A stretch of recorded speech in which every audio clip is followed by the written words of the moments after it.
Okay, let's see if this reset my microphone today. Nope, they're good.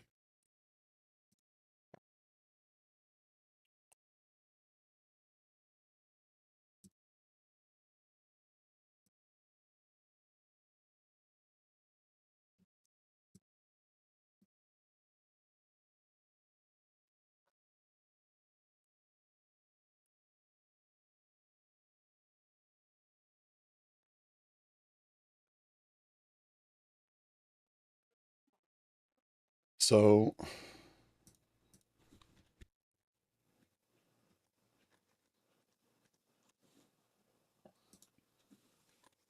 let's get the things on the screen.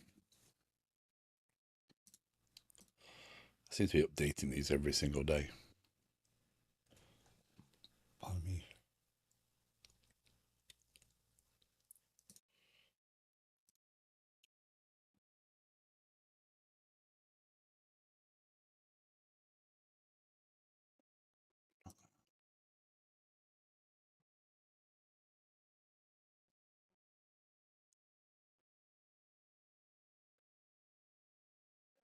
We need to go through that. Um,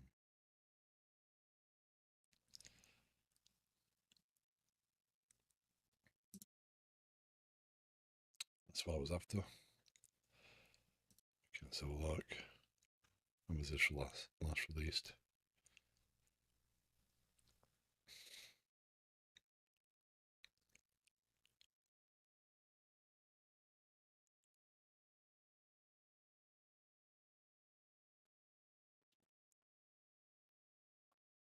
It doesn't really matter for me because I'm going to be doing it anyway.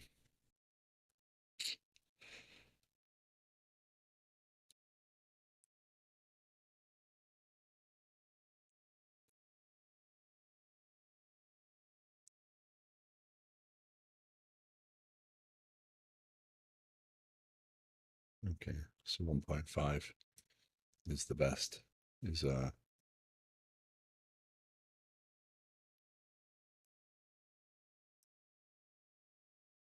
so what I'm working towards here is, and probably best bring in.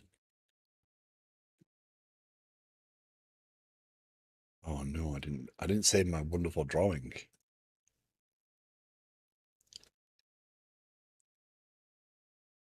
What does that do? Just takes me to get. Oh, it takes me to the escalator. Okay. What's escalator or plus?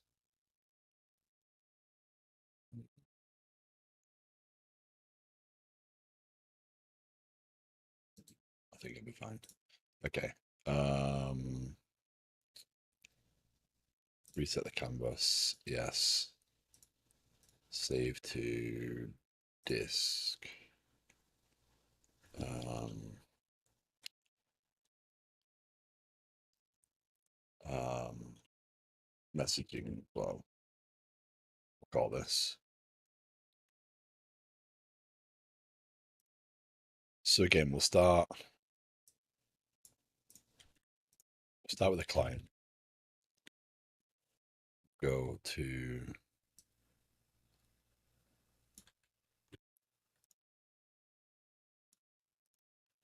the API.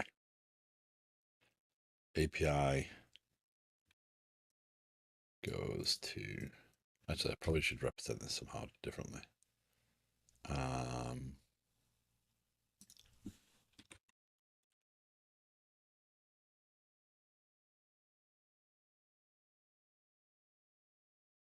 is there a right way to represent?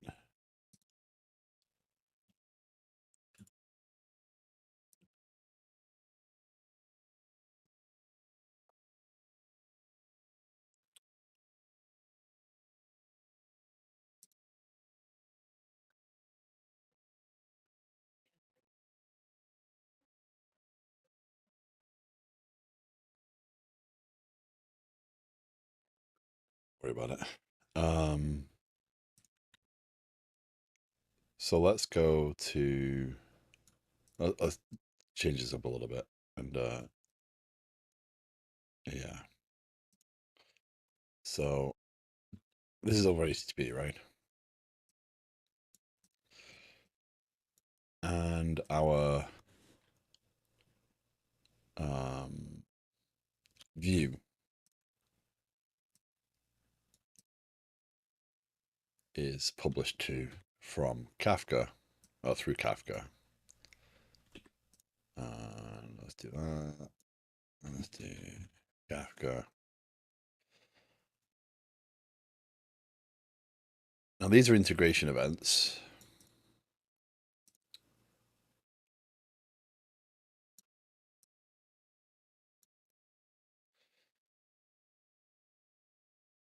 They publish information,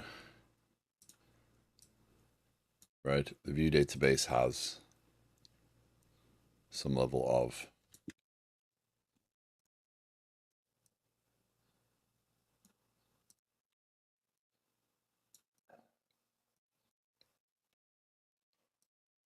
storage.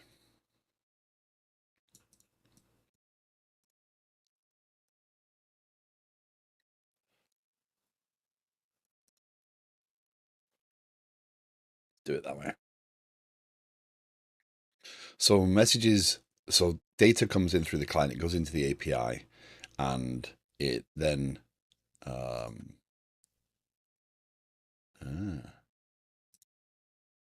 browse libraries. Okay. Oh, okay. I can add. That's what libraries are. Okay.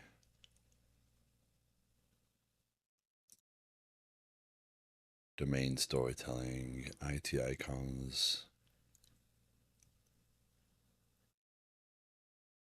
I'm pretty sure I'm okay for football icons.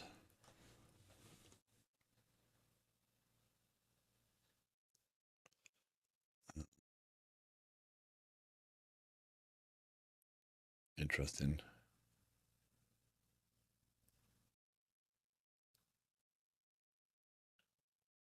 This is a world I probably should avoid going down right a second, but never mind. Okay.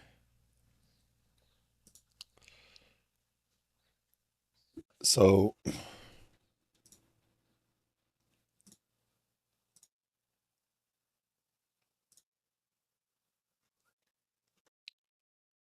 when the data publishes through the API, we publish integration events. And I don't know quite how to explain to show them directly.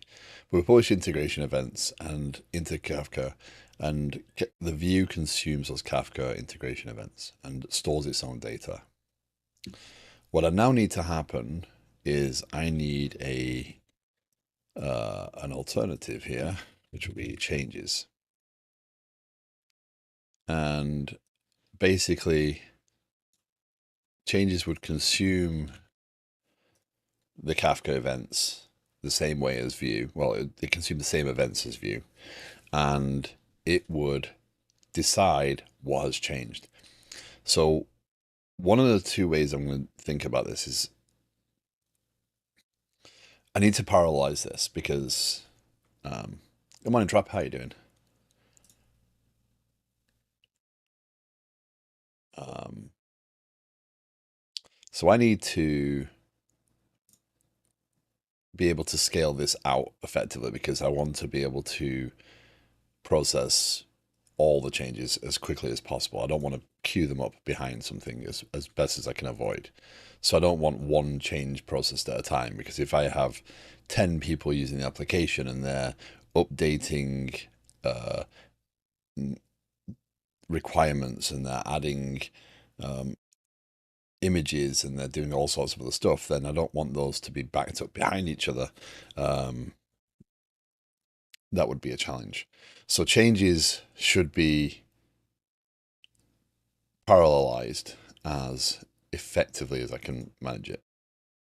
From changes comes, as we described yesterday, notifications.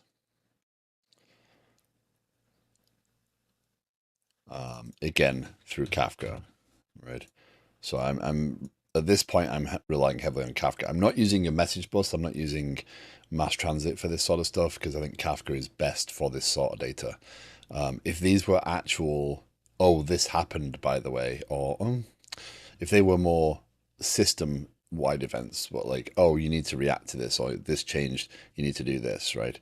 Then I'd probably use mass transit, but this still works for what I'm doing. Um,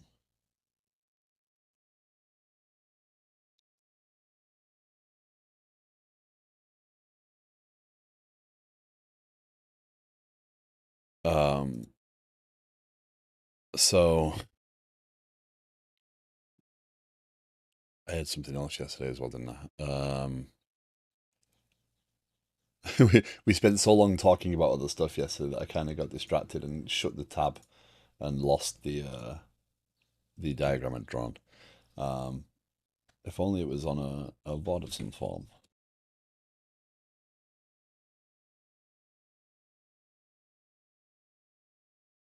That's it. I know what it was. Monitoring. So monitoring is its own thing.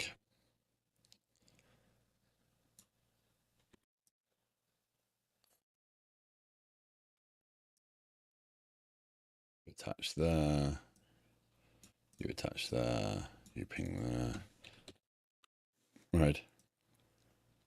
So the same integration event that fires out of the API is going to now go three places.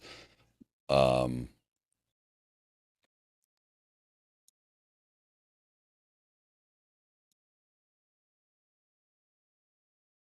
and monitoring will produce events based upon um, um, things like the review date expiring, um,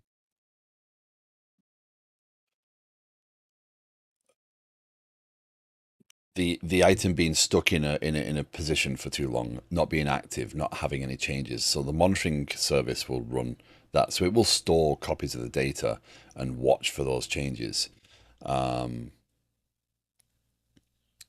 and can be built to understand when it should do things. So the monitoring system will have trigger rules set in there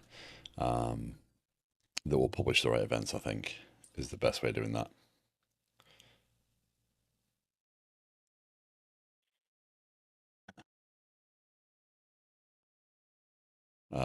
So hopefully this is starting to explain what I need to do.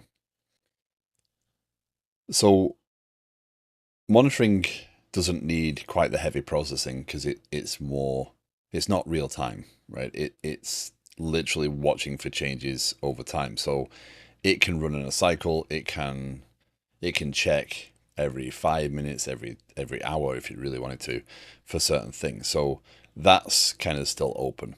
It will store its data because obviously it needs to watch for things happening. And again, that data will be stored appropriate to what the monitoring system needs, right? So it doesn't have to know about any other schema. Changes, however, is a little bit more drastic because um,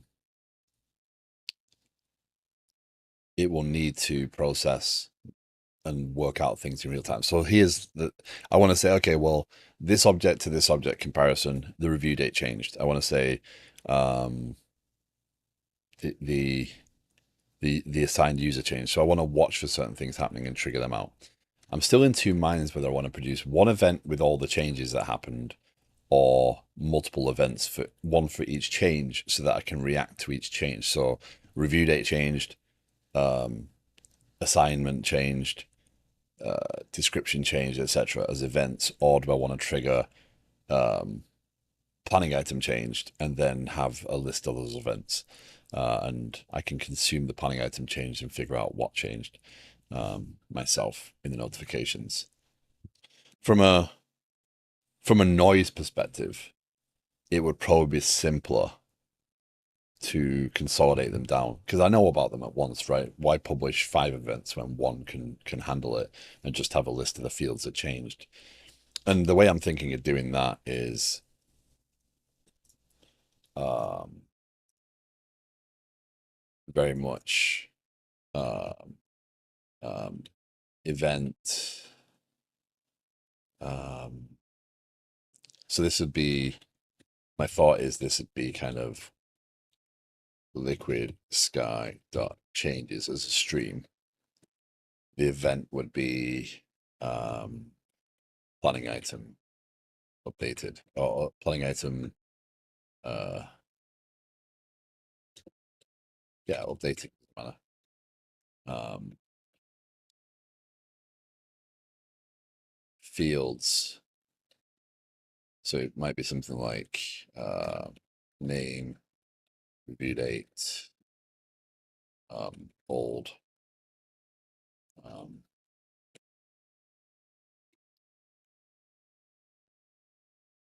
new,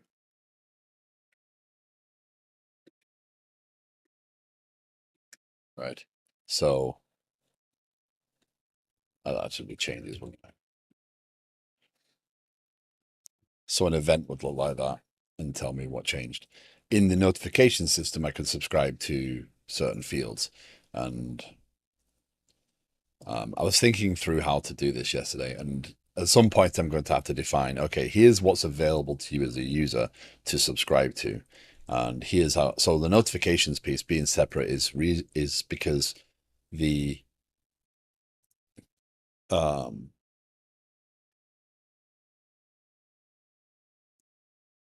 the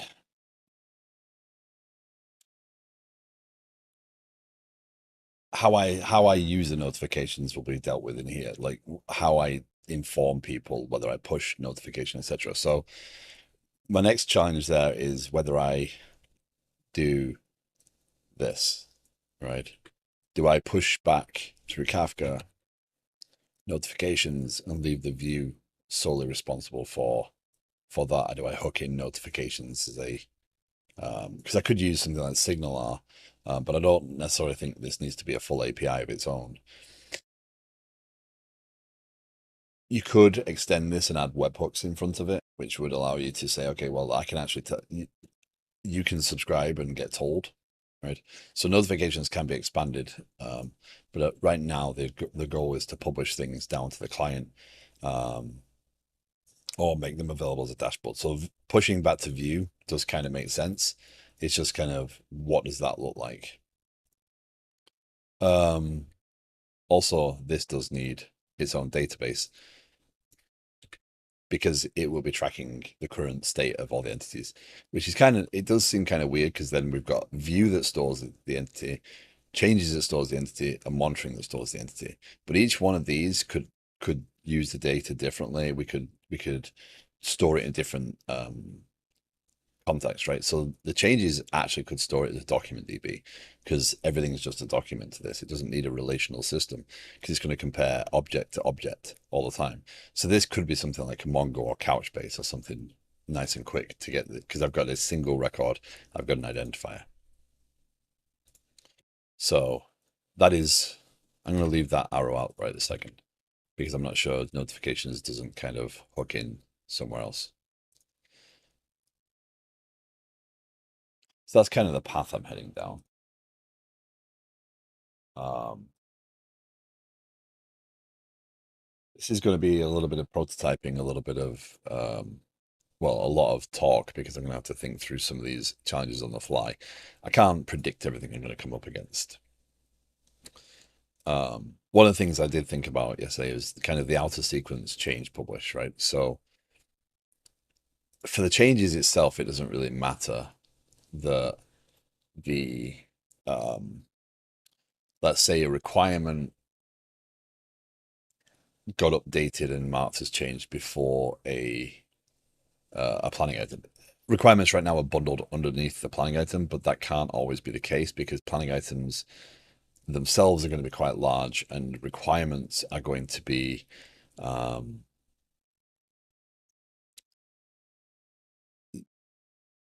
they could be large in themselves because they could have a lot of data, a lot of associated information. So if I do the attachments and stuff, requirements have to be their own path, right? Um, yeah. So let's actually, I think I did have it. I had it up here. Yeah. Okay. Well, my new one's better anyway. It better represents it.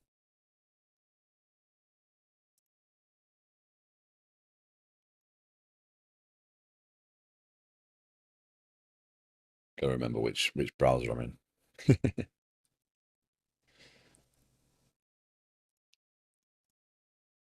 um, so what I'm going to play with today is I'm going to play with Akka.net. Um,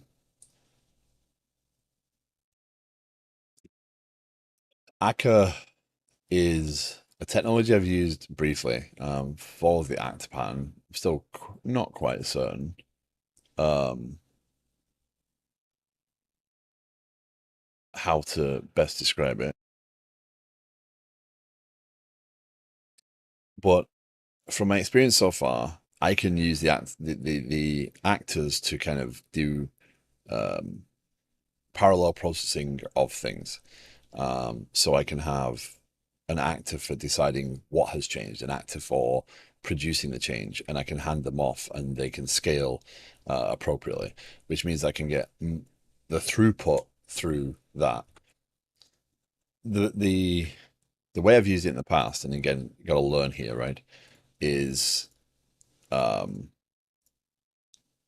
is for this exact thing. It's a technology that I kind of have tinkered with before. But the idea would be that this, when Kafka receives a message, it would store the object in persistence inside of Akka, then pull the object that it's got out of the database, compare the two, figure it out, and then produce the changes. So if there's no changes, then you just skip on. Um, but you could make an actor for determining if there are changes. You could make an actor for determining what to do to produce the changes. There's all sorts of different ways you could architect this. But the thing I see about Akka is you can gracefully add in extra nodes, which would then allow you to scale out, right? So scale up and out, sorry. So you could get more throughput with adding some more processing in there. So it's built to kind of distribute the data itself um, and look transparent to the rest of the system. Um, it kind of puts an actor on each thread um, or a process and manages it very well. And I know that the original Akka is built on top of Erlang, but that might seem like overkill right now. But I do know that if I just do this serially, it will not be good enough, right? Because as the moment that two people are using the system, those changes are going to get backed up. The moment that four people are using the system, those changes are going to get even worse because they're going to get queued up behind. And even if I parallelize Kafka and create multiple instances of these to process those changes, it's still going to be very um, process intensive. So using something like Akka may allow me to scale these out more effectively and also describe the process a little bit more cleanly. So that's kind of what I'm thinking right now. Again, if I fall back to just using a single, so pardon me, I can use something like this where I have the receivers. This is receiving a Kafka message for the tenant user integration event. It's able to pull out the event and do whatever it needs. And here it deals with the application, right? Um, but I would have to scale a second instance of the tickets application to get multiple processing.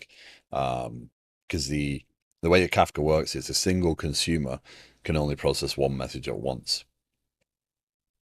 What I need to be careful of is that I process through the backlog so very quickly. So if, let's say, ideal world, I get 1,000 users in the system, right? 200 of them are making changes. Each one of those changes is going to trigger an integration event. Each integration event needs to be processed in as quickly as possible. What I don't want to do is recreate Kafka, right? So I don't want to create a queue, but I also need to acknowledge this message before I can proceed to the next one anyway. Before Kafka will give you a next message, you have to commit the message you've got, which says, I got it, and Kafka can move on. The problem with that is if it fails at processing, then you've now got you don't have that retry ability, right? Because Kafka's moved on. It's left you behind. It's gone into the next message and it's distributed it. So my thought is that if I get the pipeline in place where Kafka says, okay, what is that tool? This is Excalibur.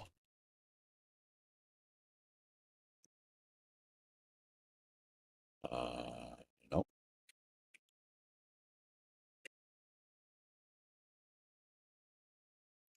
really?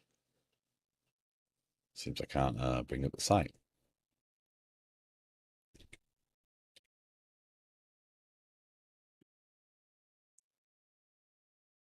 There you go. That's funny. It just continues to go to my canvas. But yeah, it's excalidraw.com.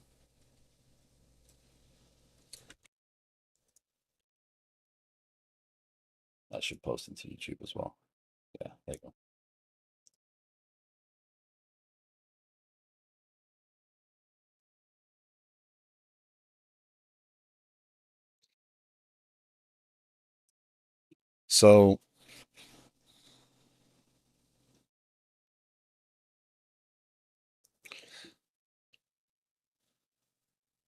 So realistically, all I'm doing right now is I'm debating the pros and cons of going two paths, right? I'm debating, okay, well, if I go with Kafka, I can I can receive the event. I have to acknowledge that event immediately. I can't um, I can't back it up if I want high throughput because otherwise I just wait for that message to process. So even if I've got 5 consumers attached, if that message takes half a second, 2 seconds to process or whatever, to figure it out, oh, what has changed? If I make that more complicated, which maybe because I'm going to have to do some sort of reflection, some comparison of the objects to determine which fields changed and publish that out, right? Um,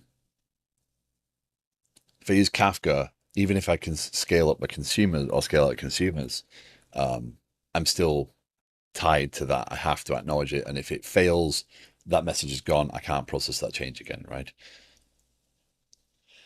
So if I use something like Akka can take hold of the message. Akka does have persistence. So I can persist that object for processing and it will retry, etc. Hey Delta, how you doing? Also, Akka can scale transparently, so I can add in more nodes in the future to Akka and get more throughput. But I can also then process these messages in parallel without any extra effort on the Akka side, without actually scaling up the tickets application. I can use, or the tickets consumer, right? I can use the machine it's hosted on effectively. Woke up late, feeling rushed the whole morning. Oh no, I don't like those mornings. I know that feeling.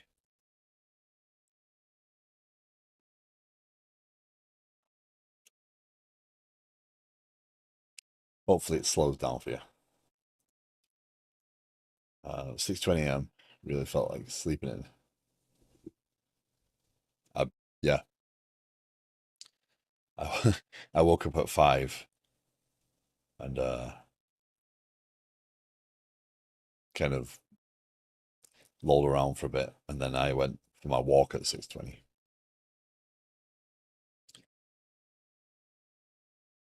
So 5 is so much better to get up. Yeah, if I didn't have to walk the dogs and stuff in the morning, I would. I'd like the time to come and sit and just tinker, right? Oftentimes I'm basically just starting the stream um, right as I've got back to the computer. So, oh no, not in. Why do I always seem to be updating GitHub Copilot? They really need to streamline this, otherwise it's just going to become such a pain. More of a pain. Because now this is going to crash as well, by the way. Restart, activate plugins. Then it's going to complain that it can't install because Rider's open as well. So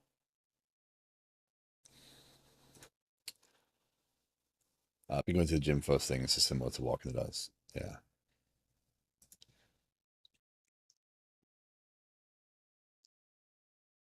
I don't worry too much about the exercise first thing in the morning because just the dog walk is good. Because obviously we're doing karate and kickboxing stuff 5 days a week. I'm getting some exercise. Okay.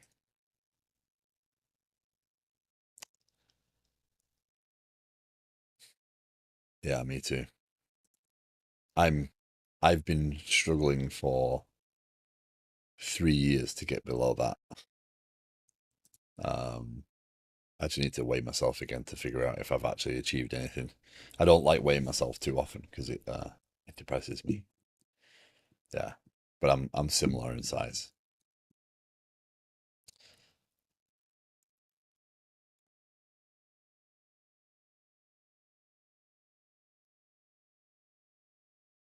Yeah. Well, before I moved to the US, I was like 190.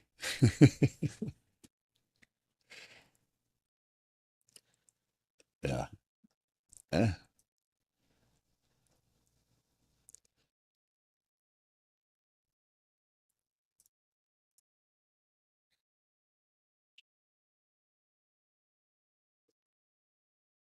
The older you get as well, the more difficult that gets.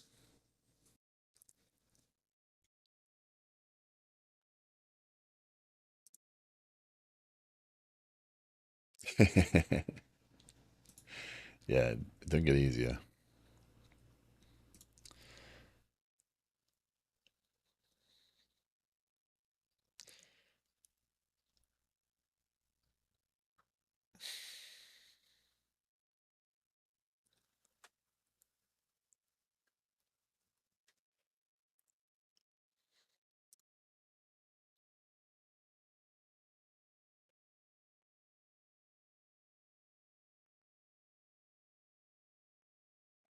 Yeah, he's done amazing.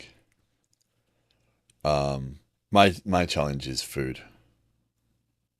Um,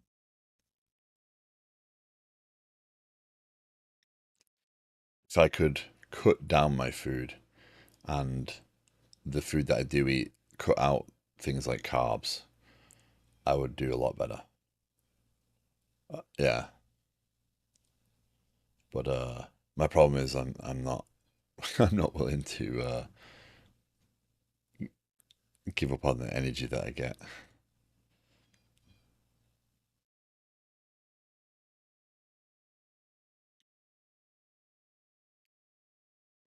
Cheese wheels were my last mistake. Yeah. Okay. Well, so I don't know if Akka specifically is a good fit for what I'm trying to do here, but my thought is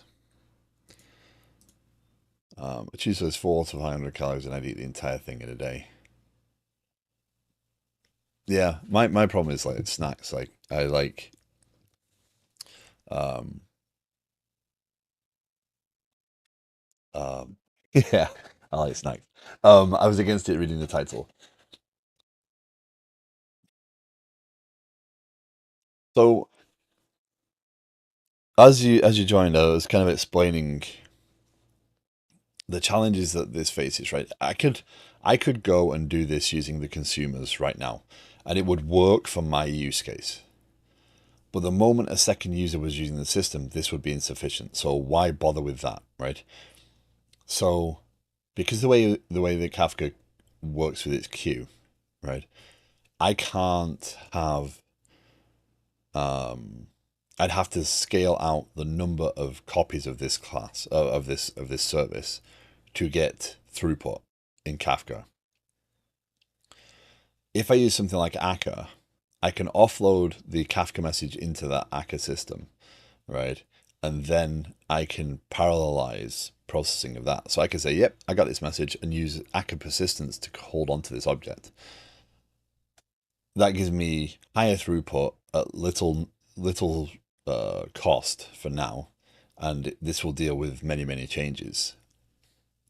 So the concept here is this changes system will say, okay, well, do I know about this object already? No? Okay. Publish new thing created. Yeah, it's a scaling thing. It's more how do I scale to get processing throughput, right? With Akka, what you can do is you can have one service running, and what it'll do is it will parallelize the messages, and it will consume as many threads as it can, right? As many actual threads as it can. So it deals with the messaging at that perspective. If I want to scale up and get more processing throughput, I add another node into the system, and it will be transparent to the all that networking stuff is handled by the underlying Akka stuff, right? So, well, they solve different problems, right?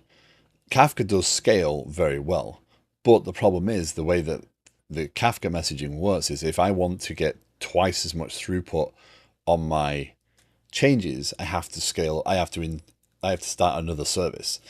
And I also have to make sure that I'm committing almost immediately the moment I get a message. So I've got to look at resiliency there, right? So Kafka won't move to the next message until I've acknowledged that I've got this message. So it can't have 5 messages in flight necessarily. So I can't be. So if I've got any sort of processing lag in dealing with changes, then Kafka's going to get backed up very quickly. So again, using the right technology for the job, right? I don't think relying solely on Kafka scaling here is a good choice, because again, I could use this pattern that I've got here with the consumers, right? This works fine for this case, right? Because I'm taking the message, I'm updating my database, it's fine, it works good. If I need to get more throughput here, I can create another instance of the consumers running that. Why implement this now? Because why implement Akka? Because I know that it's a case.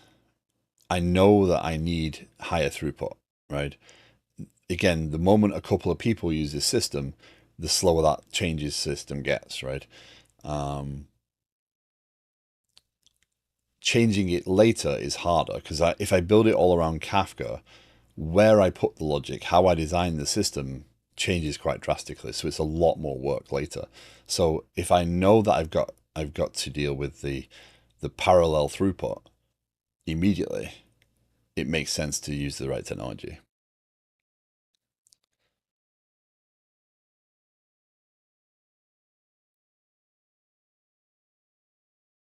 How self-contained is Kafka? Well, the way this system's designed right now is the Kafka consumers are calling into the application layer, right? So they're actually calling handlers in here. Akka would not use these in the same way.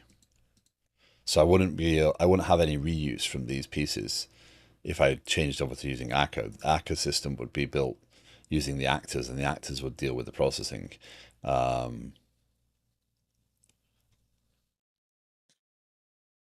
So the design differs quite a lot. To be fair, I've not used Akka, but I would imagine it's an actor system. Why wouldn't you want to start with it? It's a different programming style.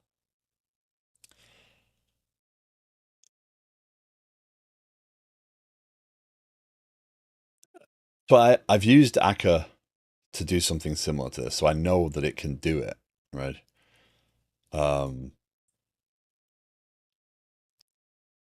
No, not quick. I mean, not quickly. The design, the layout, etc., is very different to how I'm going to process it. So I'm still going to have to process the Kafka endpoints, right? No matter what, I'm still going to end up with a receiver. It's just, what do I receive, right? These receivers are still going to exist. It's just what happens from here on. So I could potentially put this in, um, but then all the logic that's going to be the changes isn't going to live in the same way here as it does in this system. So if I change to use actors, all this logic and stuff is not the same. How I'm going to work it out. So the way I'm thinking about it is, I have an actor that says, okay, have I seen this item before? That actor is solely responsible for going to the database, querying that object, pulling that back and saying, yeah, I've seen it before. Okay, so I need to go calculate the changes. So the actors kind of work independently. So they have these actions that they perform, and you can chain the actions together and compose them. So I'd ask the changes actor. So the design of how I'm going to write that code is going to differ quite drastically. And I feel that the value is, if I never scale it, right? Let's say I never get to that point where I need to scale it, I've still got the high throughput. I can use its persistence layer, so I don't have to worry about, because again, if I consume a Kafka message, right, and I commit so that I can move on faster, that message is done. I can't go back and get it again. It's not going to retry if this fails now, so this is going to collapse. If I use something like Akka persistence will take over and store that.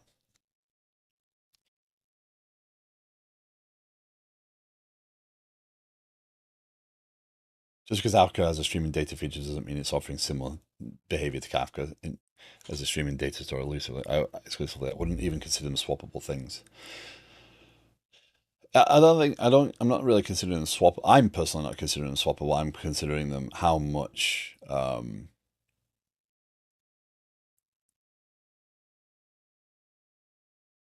I could achieve the end result. Yeah, yeah, yeah. I could achieve the end result in a couple of different ways, but they don't easily swap out the way they're going to be dealt with. So either do this or try to get to the point it can be dog fooded. Well, the problem is that this is kind of a fundamental component of the greater system, right? This is what sets my this is a feature of my application that I really do need to build out to be able to demonstrate, here's why I feel this is different, right?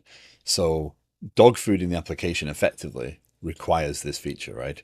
It requires me to be able to say, yep, I know that changed. Oh, this changed. Oh, someone added this.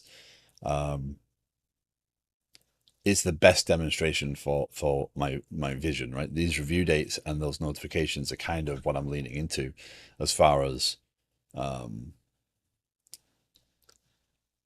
what the apps need. So if I have it at that point, somehow I'm naturally good at starting with no. And it's fair, because that attitude is, okay, I'm not a jump on new shiny things all the time.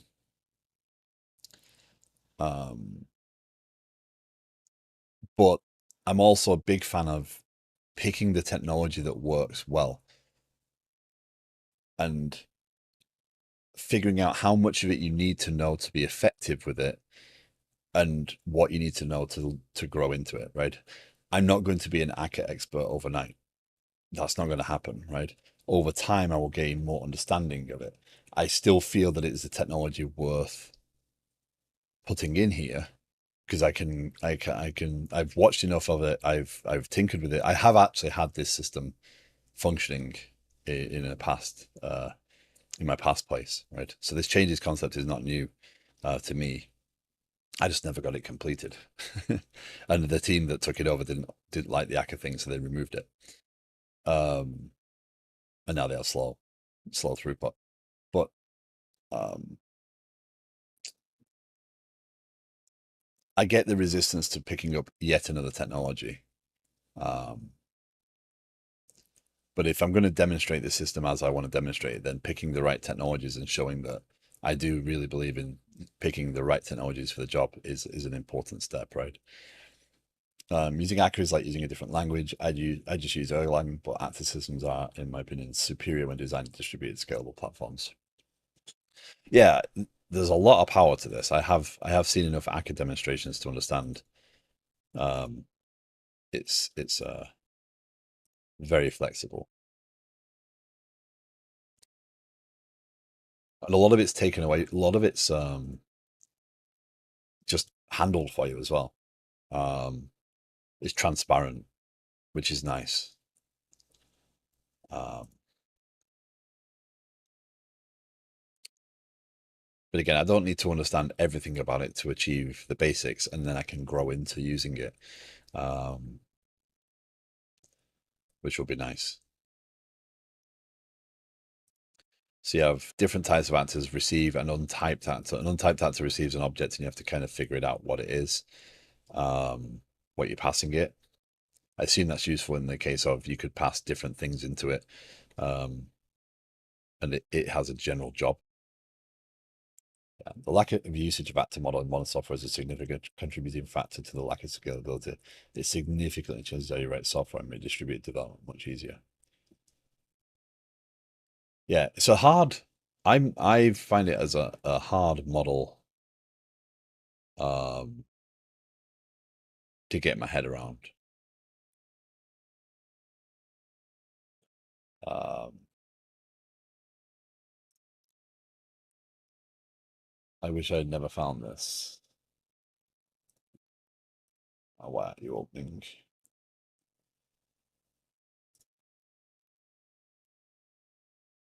Awesome distributed systems.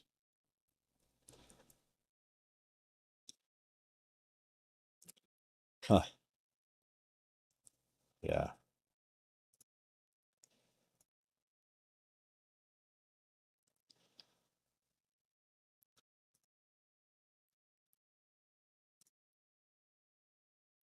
nice. It's teacher Erlang. I told people to imagine how it would be if every object you had could have its own thread of execution.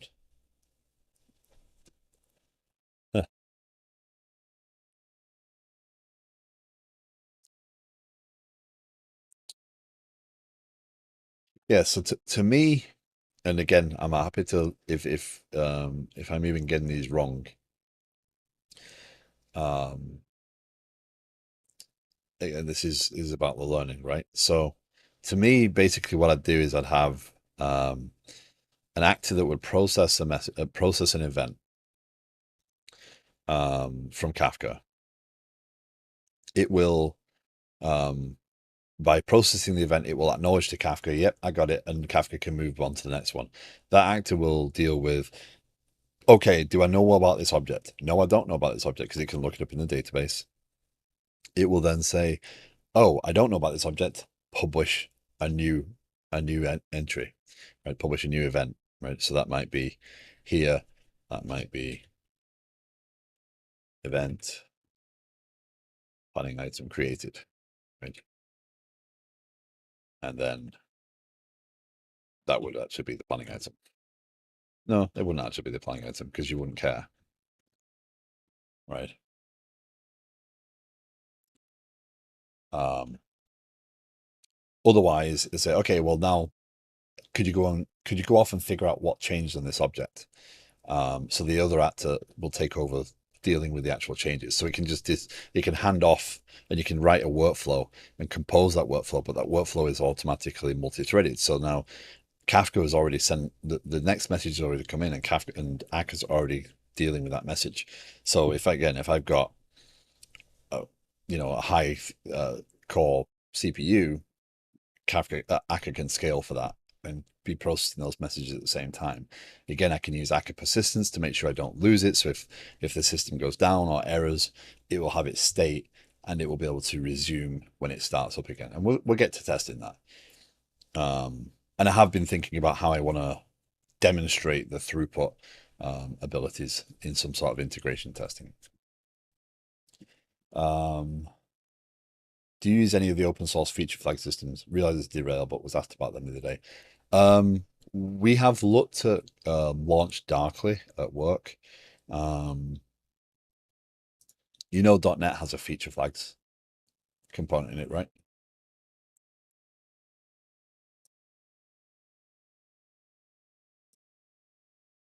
I use it somewhere. This is for JavaScript systems. Okay, gotcha.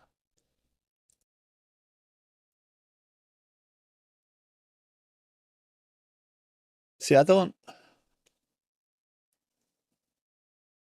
To me, that's a pretty simple system to write if you can actually put the API in place.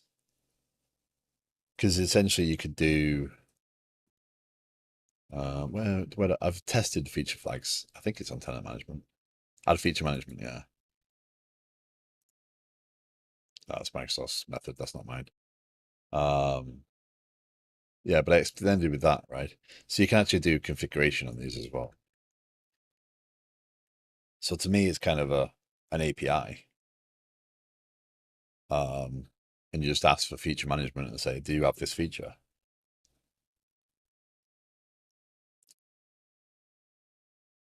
Fork an open source solution. The challenge with forking open source solutions comes from maintenance, right? Do you maintain it, or do you constantly have to worry about merging those changes in? We're already bad at package management.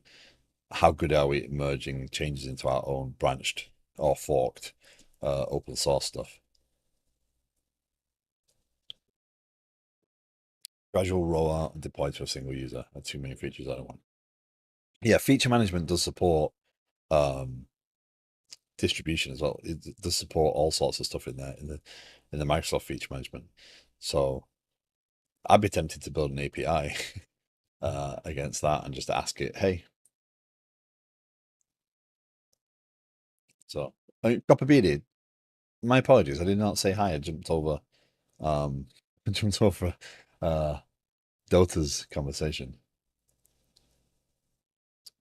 Um Hope you're well.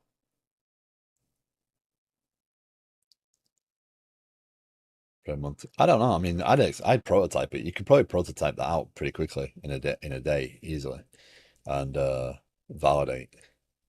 I've got to remember it's 8 o'clock almost. That time to move over here, otherwise the light's going to hit me in the face.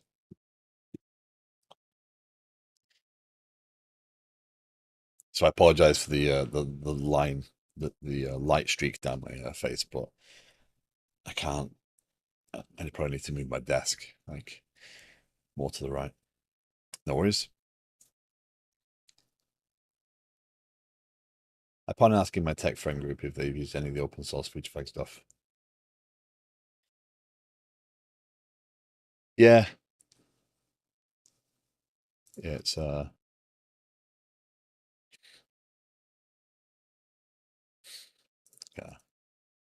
Okay, so as far as changes go, yeah, I think using leaning into Akka is the right thing to do here. I think it does suit this purpose very well. Being able to parallelize the processing of changes as they come through, being able to publish these things out to notifications. So again, all I'm going to publish from here is changes. So notifications will pick up changes. I've yet to decide whether I would want subscriptions to notify. So this is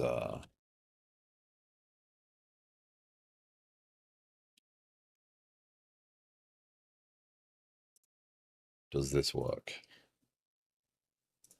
Load from file, planning item, agile platform extended.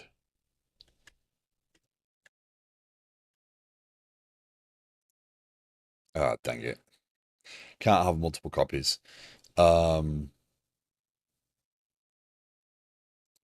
So does notifications become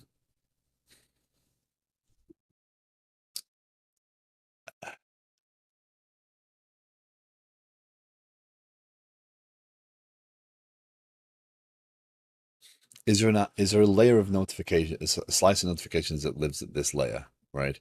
So that the user can say, I care about X, Y, and Z, right? So that means that notifications I define I'd have to define some sort of structure to say, here's what's available to you. So planning items are available to you, um, uh, tickets available to you, other things are available to you, etc. And you can be told about certain events happening.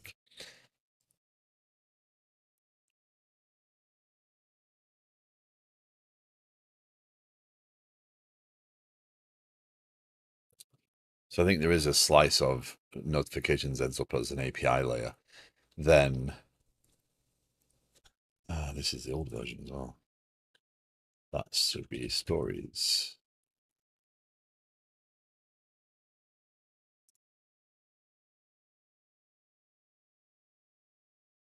I swear that's reset every single time because I swear that said stories the other day. But yeah. So let's not worry about attachments right now. Let's worry about um, messaging flow. So changes we're going to consume in an event, deal with Akka. So let's do some. We need to do a bit of prototyping first because it's been a while since I've used Akka. Empty solution, Akka, steps, new window.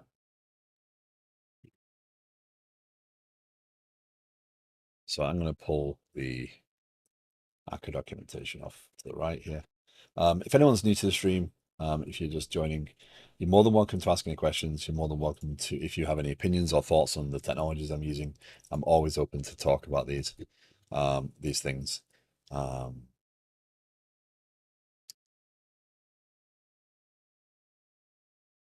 It's there's a lot of stuff that goes into this project, so it's a little bit difficult to just randomly talk about. So if you need context, please feel free to ask.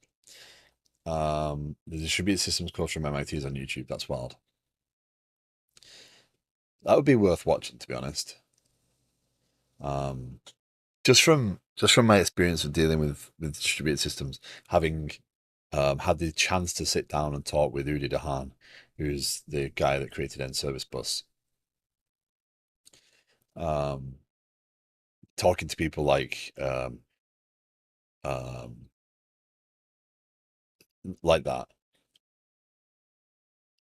There's a lot of challenges that we don't appreciate when dealing with distributed systems.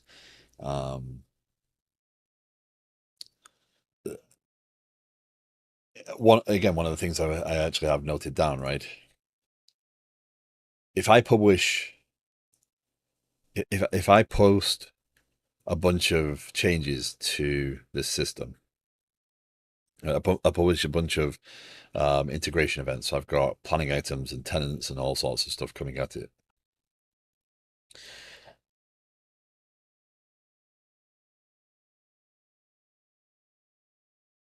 What happens if I process two events in parallel for the same object? Or what happens if I get the throughput, right? I can deal with a lot of messages, but again, when I deal with a lot of messages, I also have to understand the stateful nature of them. So how do I handle those sorts of things? So in Kafka, if you have one topic, that topic guarantees I think that's fault tolerance, idempotency, etc. These concepts that are easy to kind of explain, but really kind of difficult to do in some cases. Not always. Some of them have you can work with them, but you have to come up with a solution that fits. But again, like Kafka scales per partition. So within one partition, you are guaranteed sequence of time, right?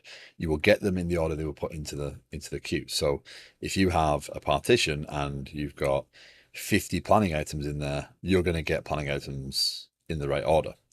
Now I have two partitions. It might have distributed them 30 and 20. It might distribute them 25 and 25. I will get partition one. If I've got one consumer running, I will have partition one, partition two, partition one, partition two, partition one, partition. It will actually round robin feed them to me, right? So they will come out of sequence. So if now what you are guaranteed is if you use the ID, which I do, you are guaranteed that it will always go in the same topic in the same partition. So for the same entity, you do have a guarantee that it will go into the same partition. That is coming from Confluence themselves. Don't know how it does that, but it does do it. Whatever algorithm it uses for figuring out where a thing should lie. You can customize partitions, so you could actually partition based upon a parameter of the data as well. So you can handle those things like when you get the message and how you get the message, and do you have to worry about getting the same event or the same object sent to you twice. But you have to understand that it's there. That's my point, right? The things like that you have to kind of get your head around. When you're processing serially, things are a lot easier. When you're processing in parallel, things are a lot harder. So in this event, right, if you have, like I said before, if you have 5 consumers set up and you have 5 partitions, because that's the ideal, you want at least as many partitions as you have consumers, right?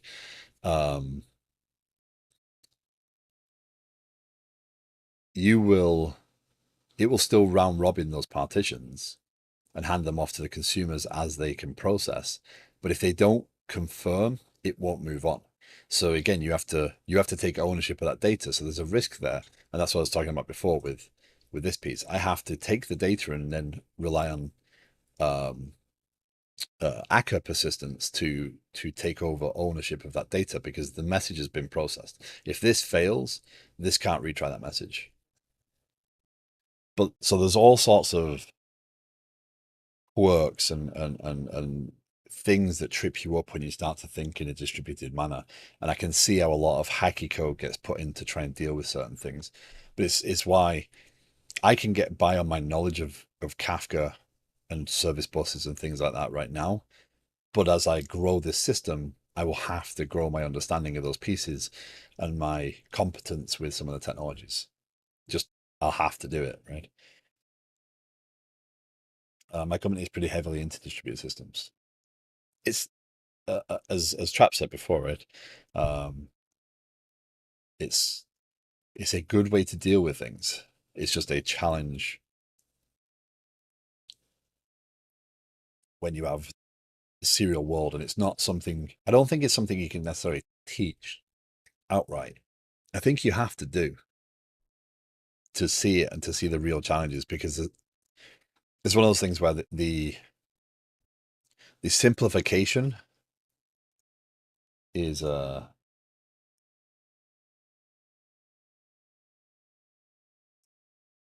demonstration purposes is pretty hard.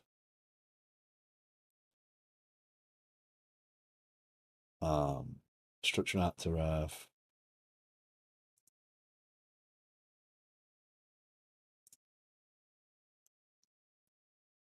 Oh, the documentation is organized funny.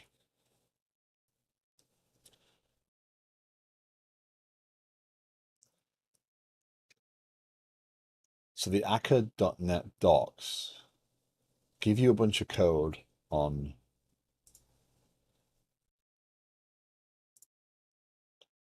they're getting started, kind of introduces actors and explains the actors, etc. What it doesn't do is actually show you the code to get it started.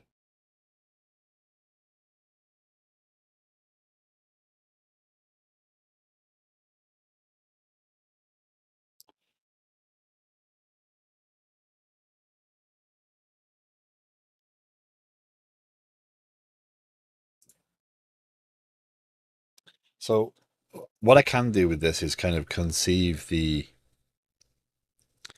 event as the thing that I'm talking about, right? So I can transition between different actors and kind of move the state of the object through the data. So the event that comes out of Kafka, I can really be talking about that as if it is the thing I'm dealing with and figure things out. So my actors can just, again, act on that thing. So again, do I know about you? No, I don't know about you. Okay, I'm going to tell the world you exist. And again, that might be simply um anyhow, off to work, you'll look all. Dota, as always, thank you very much. Thanks for the links. I appreciate it. I'm gonna try and bookmark the MIT course. That might be kind of a hard read, but they got Zookeeper in there as well. Was it you, Trap, that doesn't like Zookeeper? Um, yeah, yeah,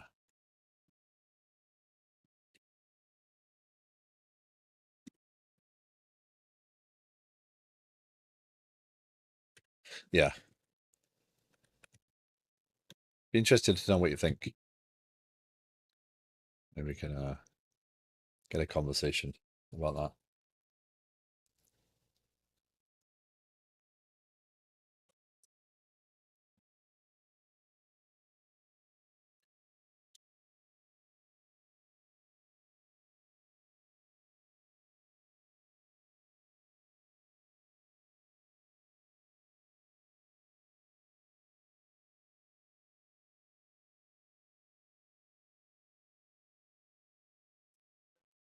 I invaded.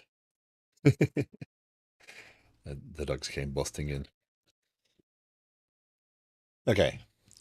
So the documentation here does not really get me up to speed with how to get. So let's just have a look. What problems does the actor model solve? The illusion of encapsulation. Overcome the limitations of traditional object-oriented programming models and meets unique challenges of highly distributed systems. So I don't think my use case is necessarily wrong. I think I'm okay with the use case. Um, again, this is worth sharing. But yeah, I mean, if anyone's got experience here and has any opinions on what I'm doing, I'm always interested. The tutorial doesn't really tutorialize, right? It starts with here's the top level, and then starts with an actor. Doesn't give you anything on how to get to the actor. There's also two different ways of starting because you can use the act. I know you can use the actor system and start it up. You can also use their out of the box. Here's the scalable system. So I don't see anything. I'm very bad at reading documentation in general. I don't like to sit and read big lumps of text. Um, but yeah, their tutorial does not tutorialize. Um, Service discovery. Nice, it's in process. Remoting streams. They do now have a lot of stuff with. They do have interaction with Kafka. I know that much. I watched a video. I don't even have opinions on what I'm doing. Persistence we'll get to as well. We'll look at that later. Event sourcing actually is an interesting case here because what I'm doing would make sense as event sourced. Um,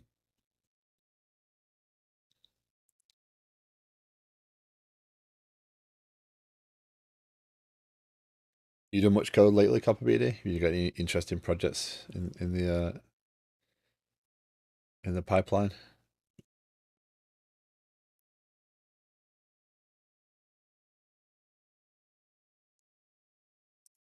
Routers, dispatchers.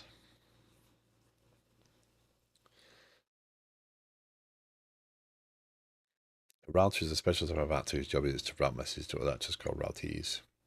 Different routers use different strategies.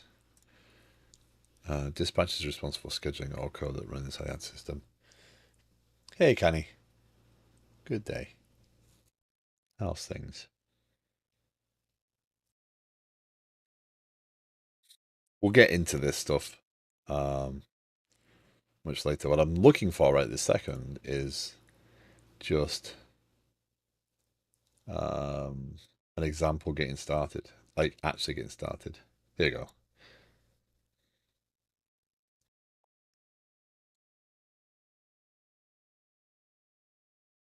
Create a message class, creating a console host. Here we go. This is what I want. I'll move this over here now. Dog on lap, can't reach keyboard. All good. Okay, so let's do simple actor. So what I'm going to do is, and I do this with all my any tutorials, etc. I don't like to just follow the tutorial outright. So what I try and do is apply it to what I'm doing. So let's start with this would be a planning item integration. Hey Swassa, how you doing? Good morning. So this is let's tack on so I can clearly identify it. We're working on off on the V4 DeepGram SDK, trying at the moment to get WASM demo working with it, but I'm running into not supported on platform at session. But the stat trace is not very descriptive of what exactly is causing it. Ugh. I dislike that when you have to dig through and try and find, okay, has anyone else experienced this? Have I got to do? Ugh. So let's just have period identifier, public string, title. Actually, thinking about that, this could be a record. Period identifier, string title, right? And then date, time, review date. So Copilot can make the error message. Normally not a bad place to go to. So for those new to the stream, what I'm working on right now is prototyping some Akka.net stuff to try and get my head around how I'm going to lay this code out. I've been working for about 9 months on, and I've started putting the days on the stream title, for 9 months on this platform for. Right now, it's a planning application for gathering and building software requirements. Ultimately, it will be a ticketing solution into a planning solution, and ultimately become an agile platform for managing work. But my focus right now is on the planning aspect of things. So if anyone is interested and you're new to the stream, you're more than welcome. Or if you're not new to the stream, you're more than welcome to ask. I'm happy to show stuff and divert onto descriptions of technologies, etc. But there's a lot of stuff in here right this second. So there's our message. And then let's create an actor. So planning.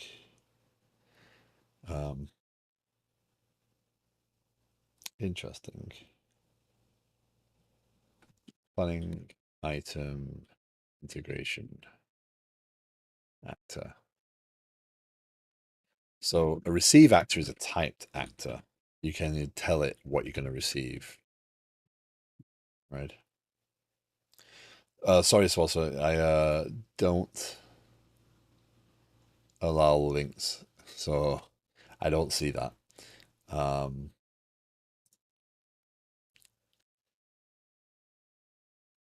Hey, Undeclared. I'm good. How about yourself? Okay. Linear app.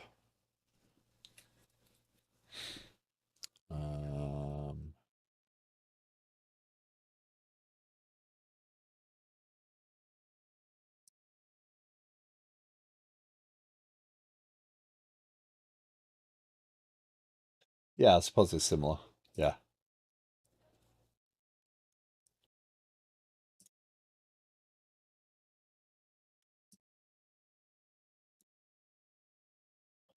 Respect for the JetBrains ID. Lol. Probably said that last time I was here. Oh, good. Yeah, I do like my JetBrains. Yeah. So similar, yeah. Um, so also. So I'm building this. I realize that there are solutions to achieve what I'm trying to build, right? Um, what I'm focused on is a few aspects. After years of being a developer and working in a variety of agile environments, um, there's things that bug me, and one of those things is the amount of time we as developers are distracted from doing the job that we actually need to do, getting the software done. We're often consumed with tasks of sitting down and figuring out requirements. We're expected to keep track of where work sits and how much progress we're making on things overall, when all we care about is what do I need to work on next, and how far along am I to get into there. And so this aspect, this planning items view, is aimed at trying to provide the tools necessary for a product manager, etc., to sit down and go through and identify, okay, well, here's what I roughly want. Here's the projects I think it's associated with, and here's the requirements as I see them, right? Here's what I want to see. And oh, here's some attachments so I can attach images, etc., and work. And eventually you'll be able to attach them to the requirements. And then the things that I believe I do differently here, the review date, this review date is non-optional. It will be, so here you can see past due, current, upcoming. It will highlight, oh, you need to do some work on this. You need to review why are you doing this, or if it's still necessary, etc. So you'll be able to, you don't get the choice of how these are ordered. They're ordered by, you need to look at these now because it's, they're well past due. And again, you can move them forward, right? I can move that to the 5th of July, and that will work. But um,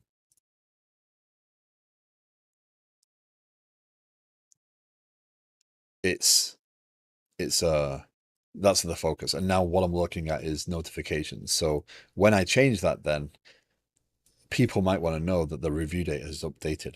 So I want to be allow users to be able to say, I care if a review date changes, or I care about the review date changing on planning items that have the planning or tenant management projects assigned to them, right? So I want to be able to allow a granularity of notifications to allow users to get told in the way they care about, here's what you need to review.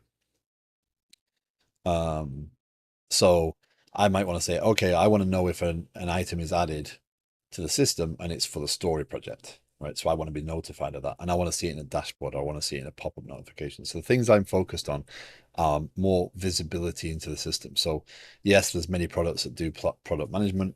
I'm focused on providing insight into that, into new things being created and updated, etc., in the system, and old things not working.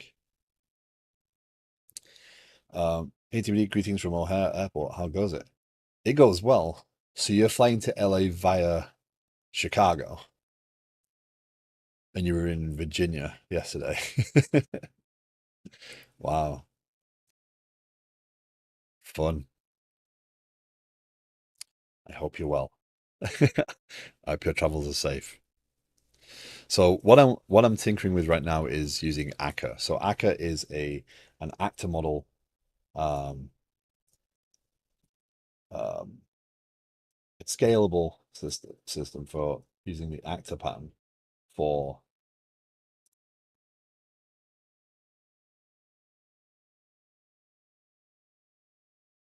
Definitely could have planned this better. Yeah. So this is like a queue system, if I understand correctly. Yeah. So sorry, it's not a thing over. So let me open.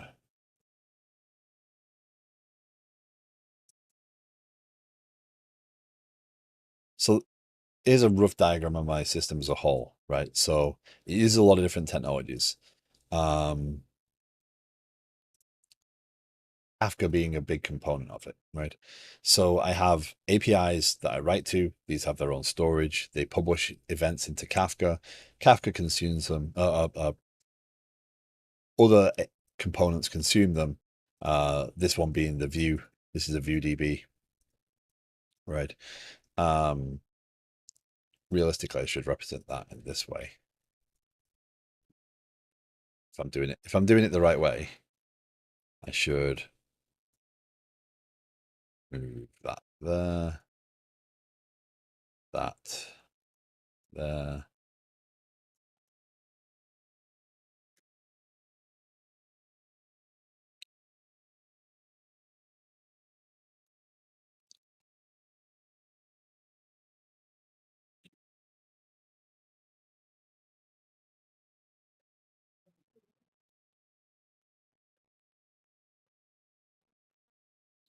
Right.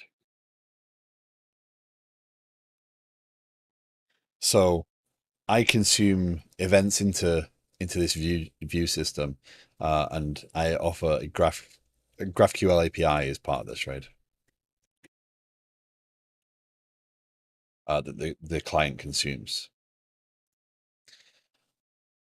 What I'm building right now is figuring out what changed. Wait, you're allowed to have front and back end databases? I would have guessed that was a violation of something or other.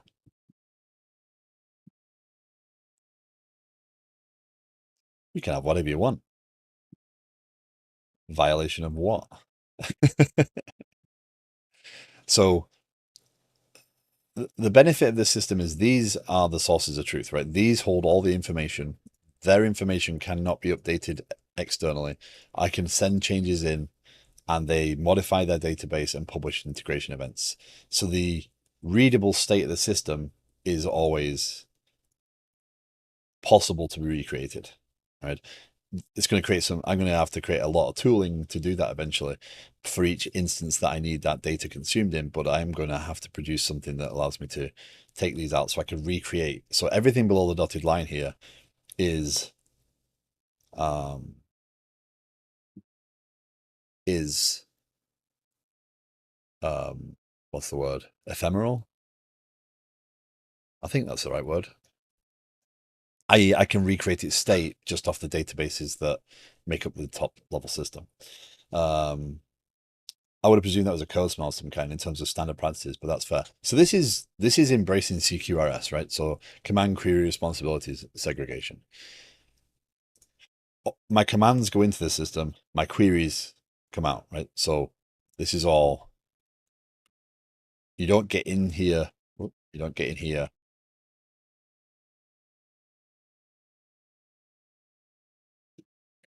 Right?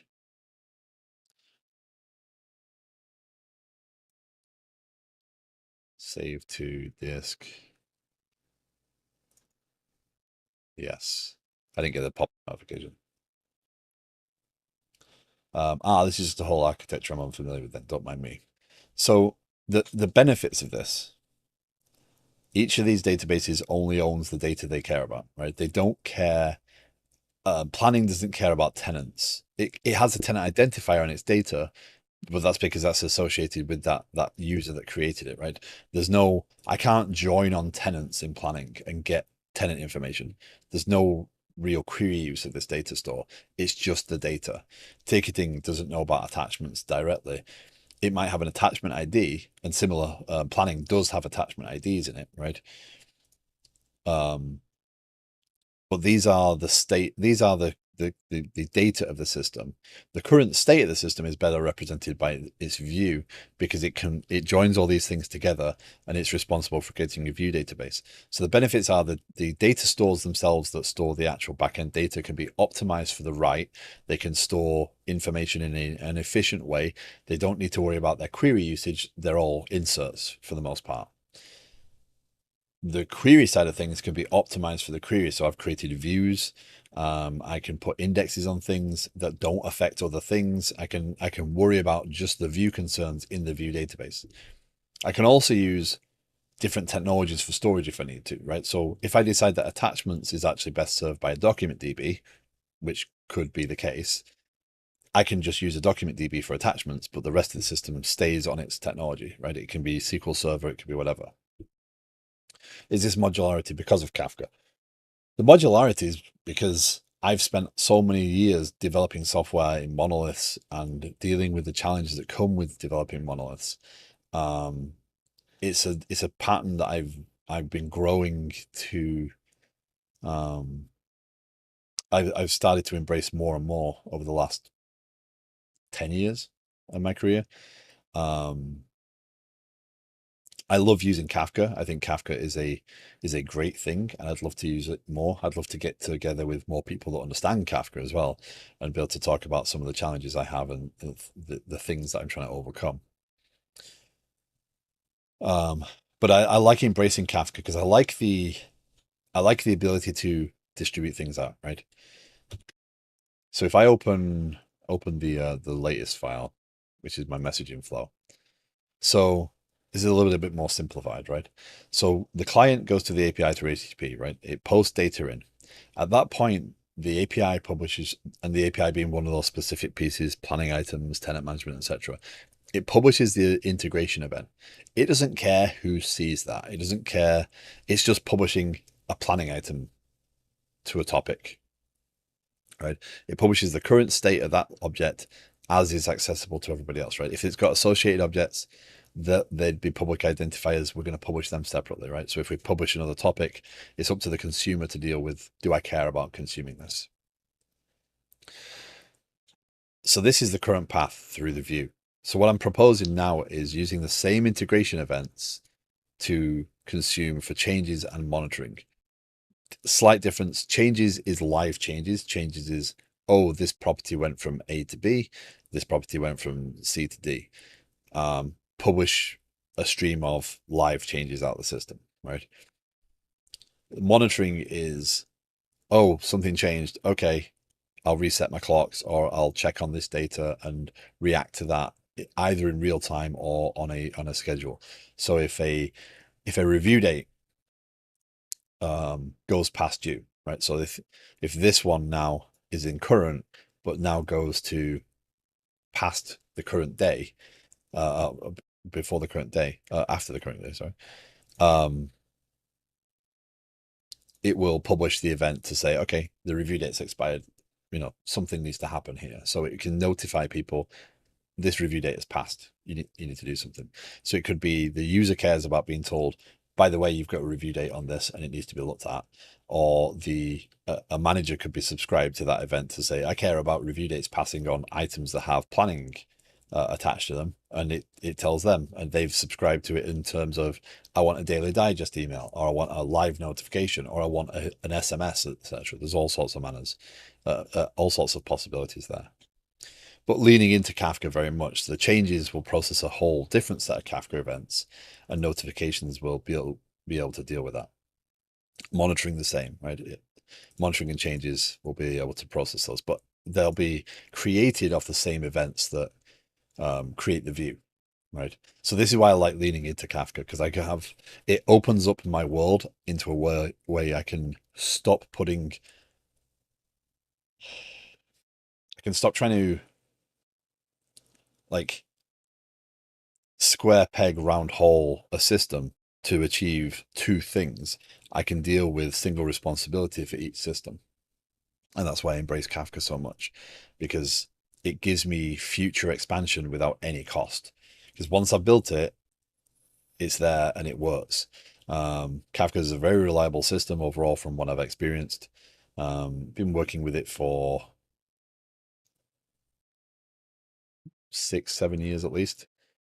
And yeah, so the system design, yeah, kind of comes around because of Kafka, but it's also, you know, it makes sense to me.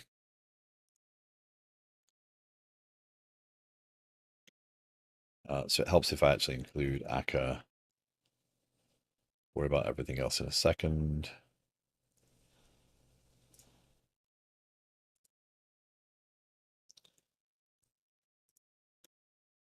So we got the actor.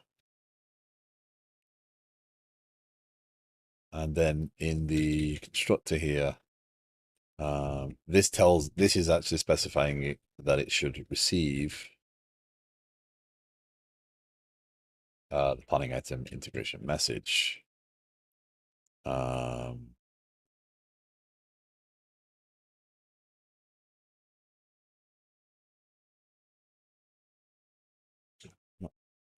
entirely sure about that.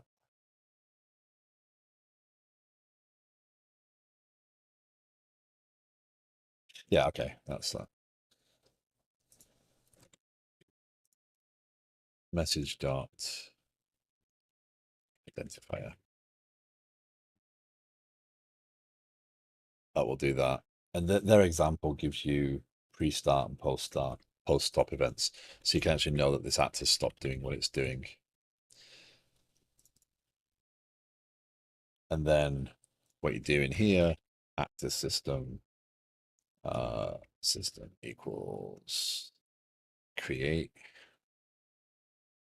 It's nice that it's on my project name. So then we pull up an actor, and then we tell it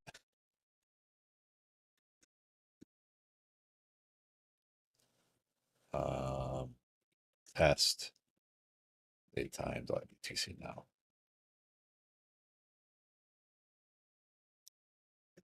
Test.delay.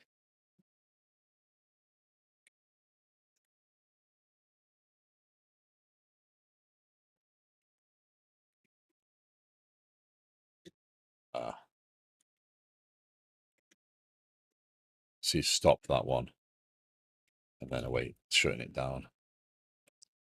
Let's see what it does.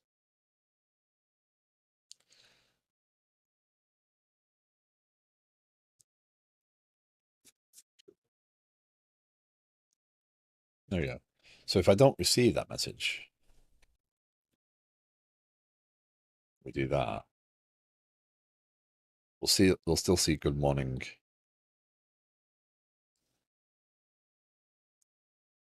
We are awake. Okay, so it's actually the actor is started once we generate the actor. We just got a handle to the actor.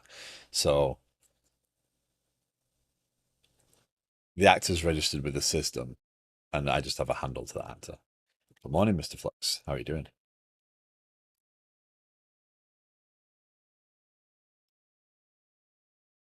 And then it shuts down.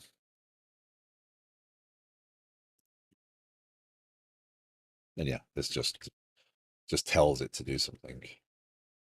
And none of this is asynchronous, but it's asynchronous by virtue of the Akka system. So you don't await these. They are kind of fire and forget. This is now running. Okay.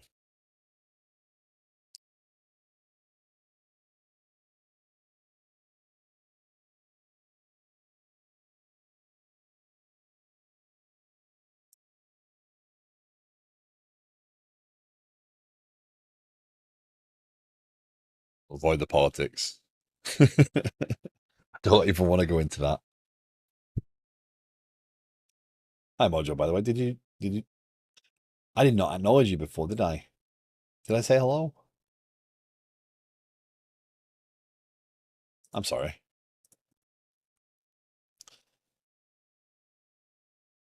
I just scrolled back up and realized that your message came between Undeclared and Radio Patrick. I'm like, huh. So okay, so this works. So this is a basic actor system. That's not how I would actually want to use it though. There is more configuration there. So they do have support for um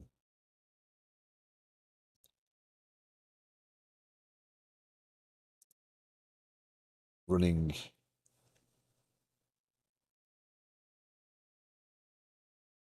um where is it? Headless service host. So that this is more what I'm going to build, right? I'm going to build this headless service host where I'm going to say, okay, um,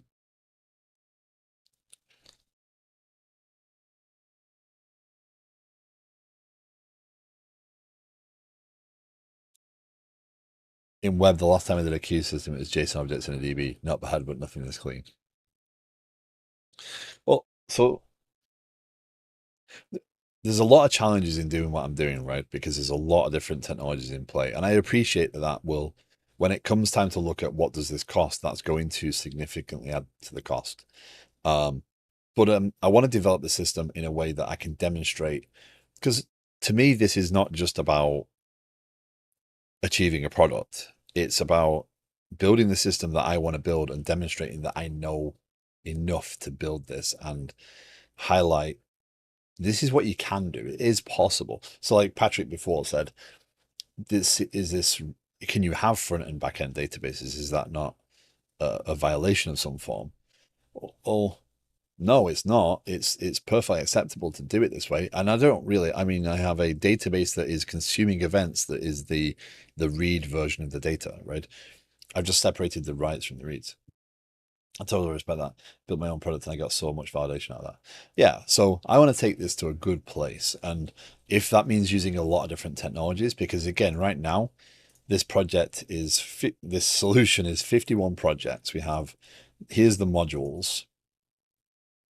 We have .NET 8 websites, .NET APIs running fast endpoints using Mediator, Kafka, mass transit with RabbitMQ. I am using a message bus in here. I do intend to lean into that. So that, again, I'm using Kafka for the global, here's some data that changed, here's things that happened in the system. I'm using mass transit for more cross-domain events within these pieces. So I'm like, here, this changed, by the way. I haven't really lent into it right this second. I've used it primarily for the notifications so far. So that might actually be how I communicate this part. This might be actually mass transit into the view part, right? So this might actually do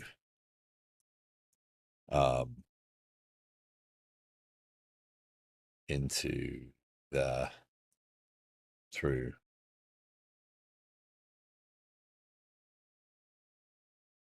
mass transit.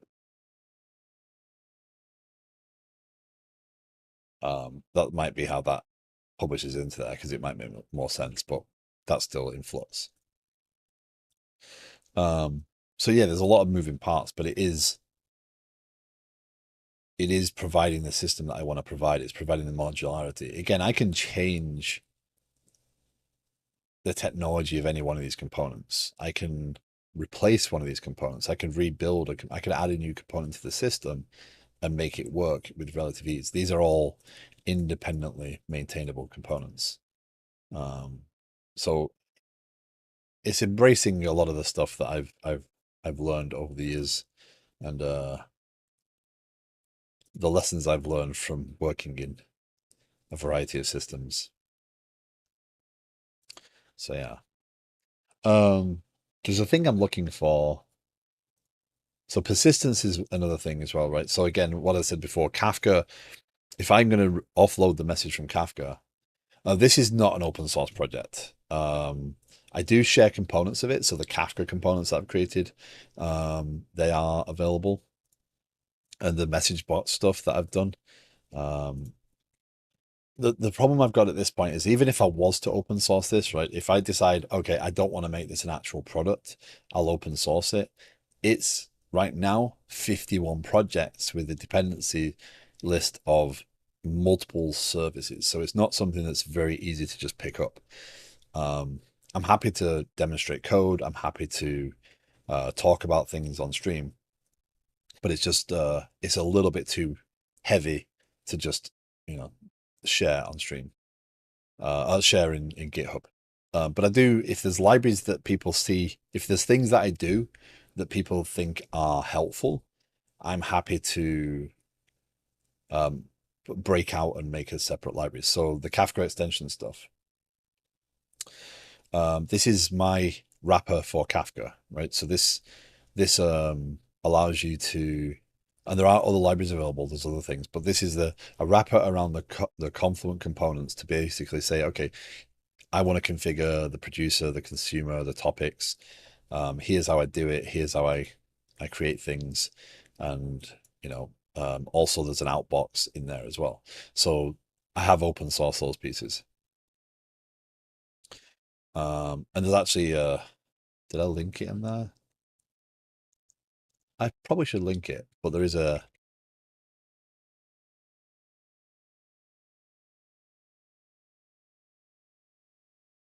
video on the Kafka extensions, how to use that. So um, that's available. So I do open source components. This allows me. I also have a an extension for this to store the configuration in console. So the when the service starts up, I can actually store the configuration in one place now, um, which is useful. But yeah, I do open source the mediator outbots. So to make sure that I've got transactional safety, I created an outbox for mediator. Um, And this means that if I do have notifications that publish from Mediator as I'm processing things, if an exception happens and rolls back, I don't publish those notifications and don't do reactions to them. I will open source my Minesweeper game. I feel Shamwell, how you doing? How big is it now? Like 2K?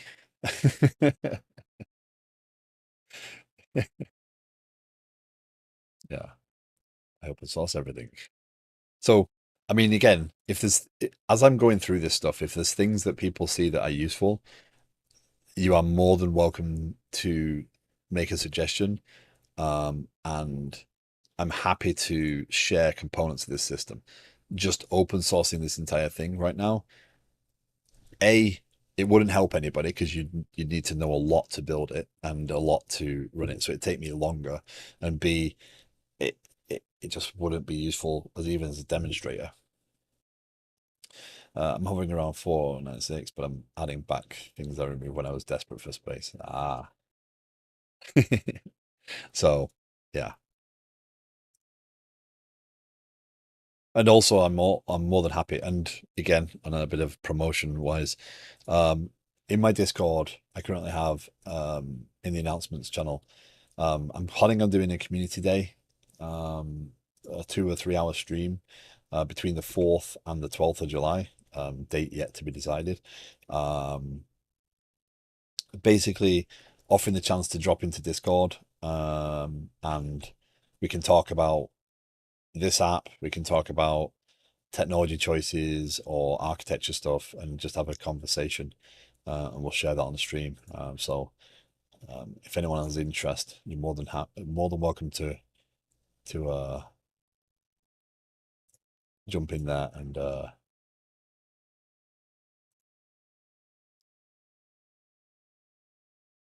we can have a conversation.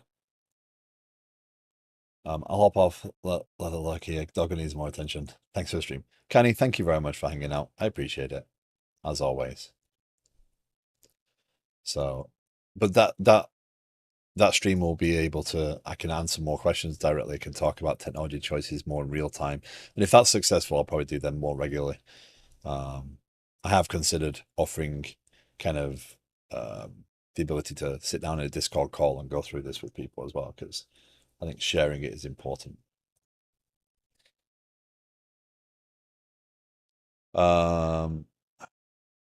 So what I'm looking for at the second before I proceed with this is actually I don't want to start on the wrong path. So I think the headless service is close to what I want to do, but it doesn't look like the code that I saw yesterday. So Aaron Stannard, who works for Petabridge, which is the maintainers of Akka.net, or owns, founded Petabridge, he did a demonstration. I best not do that on. I'm going to bring up YouTube vids. Sharing my eclectic YouTube history is not something I want to necessarily do outright.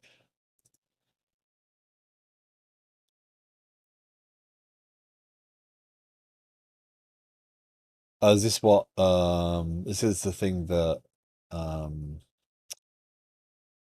Bindle linked to yesterday, and it actually linked in the chat.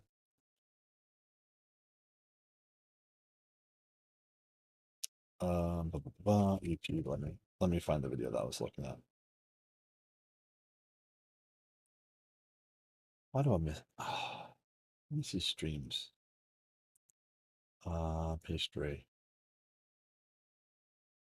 I'm actually looking for a specific video that I was watching yesterday.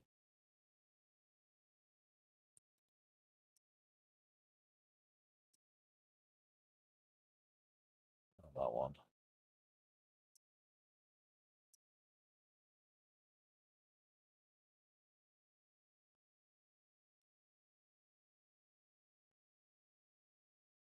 Here we go. So this this new method with actors, with the Akka hosting, that's the one. Akka hosting. That's what I'm looking for.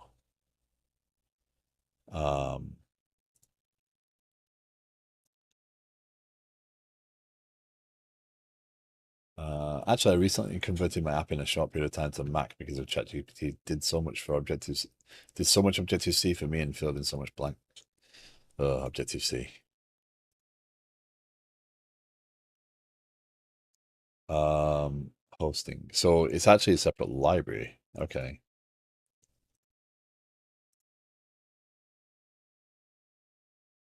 So why don't they have it in there?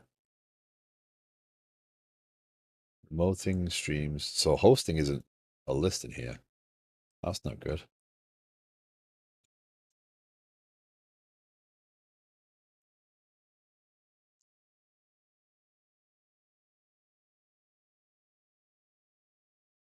See, that's headless service host, but that's not using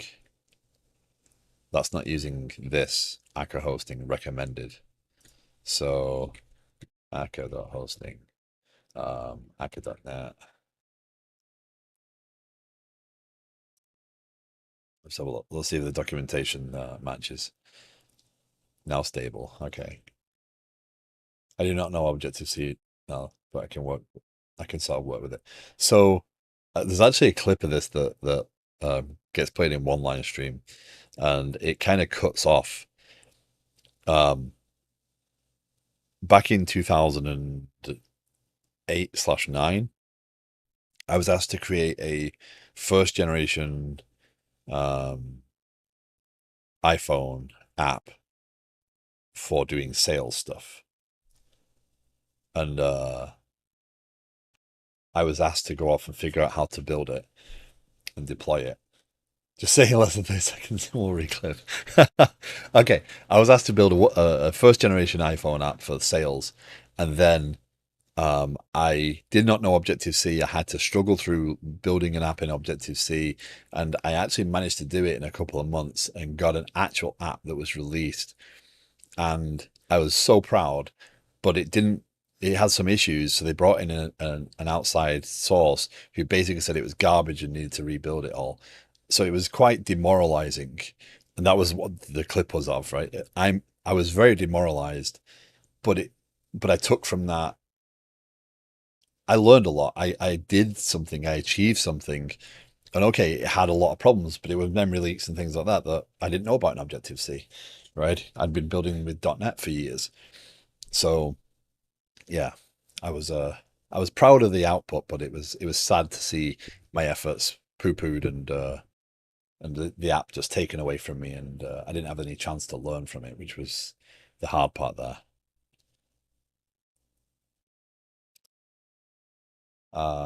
Trust there's always a dev out there ready to take you down. Yeah, yeah. And I'm open to I'm open to criticism, right? I don't mind being criticized as long as I can learn from it. Here we go. Configuration. This is what I'm looking for. This is a better pattern. Right. Okay. So let's go back to the app. We've only got a few more minutes left on the stream.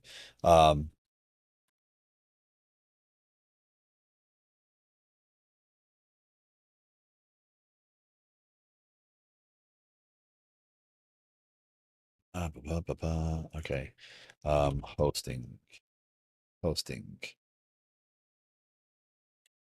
Demo.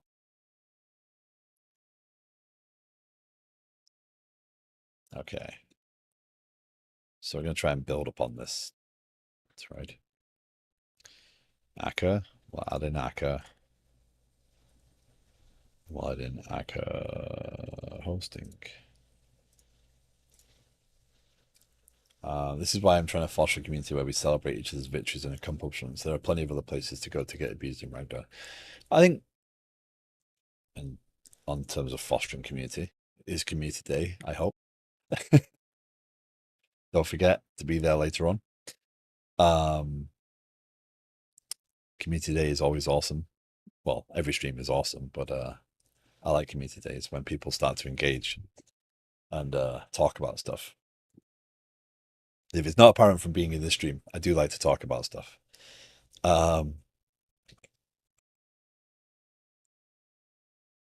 But talking about fostering community, we look at places like Stack Overflow. We are very inclined to dump on other people, right?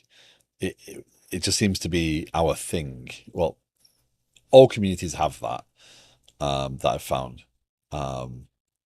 What's been nice about Twitch of late is that that community's started to turn around and be more about the build up. There's less of the, oh, you should use this and you should use this. There's more acceptance of, oh, you're using this, okay. I don't see as many of those posts anymore in chats. I mean, there's always the people that have a bit of superiority complex, or don't like the way you're doing something, so they try to call it out. But Twitch has been a really good community of late. I think demo community is more into build up than dumping. I haven't been in part. The communities I've been a part of. I mean, for the most part, dev communities throughout my career. Obviously, games. I do like games. Games, another highly. I mean, again, everything's highly opinionated, right? We are human beings. It seems to be what we're very good at. But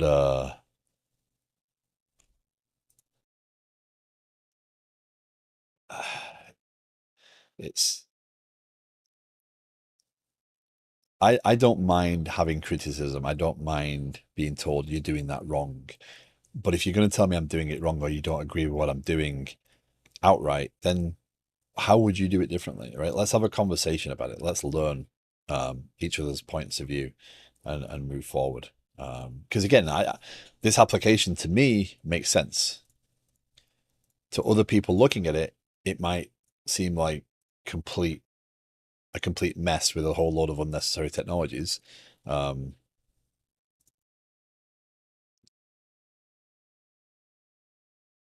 again, I've dealt with a lot of different things, right? So to come towards this thing. So my theory is a community that has a bright future. Devs don't have to behave and can dump on people, but the community still grows. Yeah. Demo community is shrinking. People are dying of age, and they realize you need new blood. Yeah, demos from the 90s. People like Proton Fig, etc., who, sadly is not well.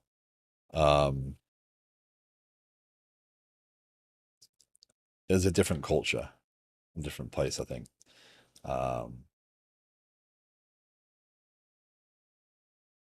Probably inspired a lot of people to get into technology. Well, 64K EX, we can do that's bad graphics in current games. So what I'm going to try and do is I'm going to try and just get this not tight enough. I'm going to move this back off screen.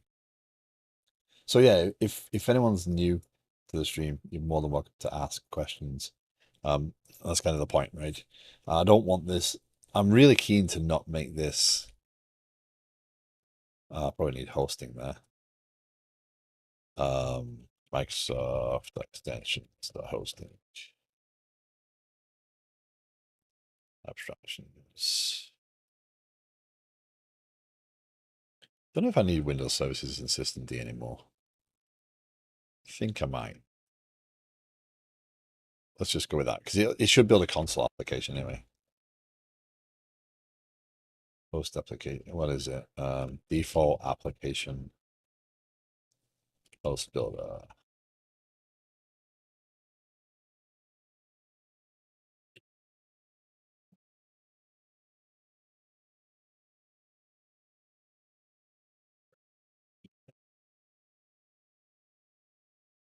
Okay, that's builder.build. I think that should work.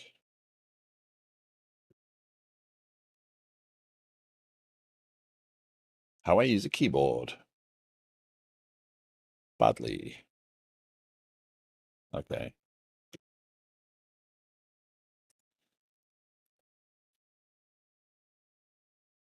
$4K and $1K stuff.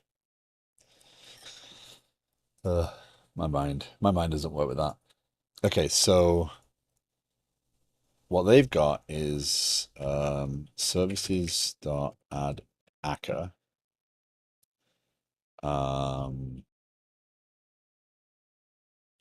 Hosting demo system. And then configuration builder goes to. And then in here, we want configuration builder. So let's move this new project shared. No, not console app. You dingling. Add new project class library. I know I could have changed that back, but it's fine. I could have just changed the type of this. I didn't need to go and do all that. So what I'm going to do is I'm going to move the message in the into the refactor, adjust namespaces. Next that. Come on.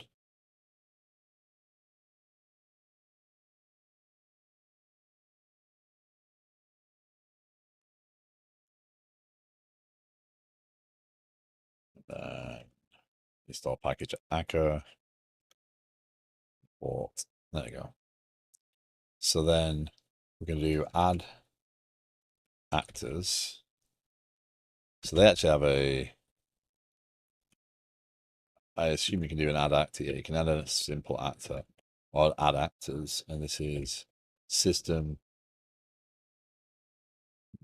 registry. Oh, with actors, sorry. With actors. That's why. It's not add. You can add individual actors, or you can do with actors. And then this is you can actually define an on-the-fly actor. Registry dot register planning item integration actor.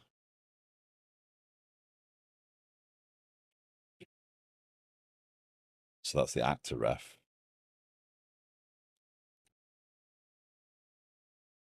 I don't know what that does.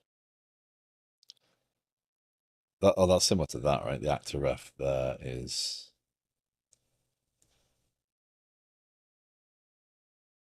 Where's his video? Actor ref. Oh, okay. That's why. So that's hate that hard drive lobbying in a sense means that you have to specify KIB now.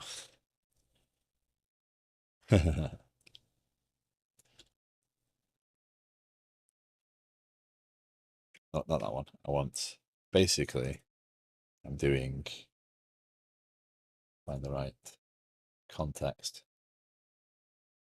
So you feed props into an actor. Oh, there we go. That's why I need that. So what you do is you do this, do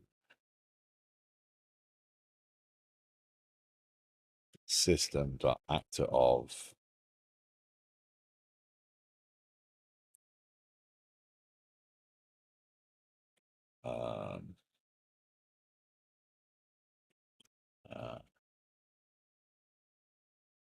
props still baffles me. I don't understand what props does exactly. It seems to be like a dictionary of weirdness. You can pass in all sorts of stuff, but here we're doing planning item integration actor, right? And then you can specify a name after the props, right? So planning item integration actor. Nope. Supervisor strategy. Nope.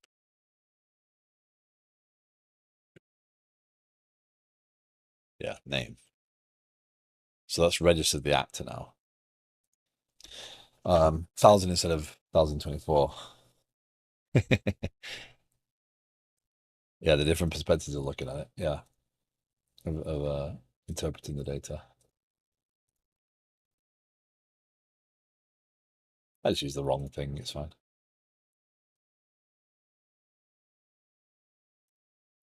Okay. So the idea here, what you do is to get this to work is, so what I do is I get the from here. What I do is I register the Kafka elements, right? And I create a class, a receiver, and that receiver I would inject. Um, oh wow, it adds into HTTP.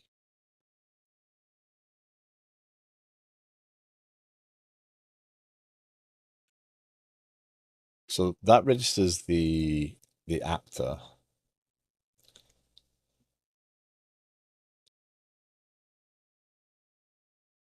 Oh, what I do is I inject the actor registry, right? And in public void receive um, t event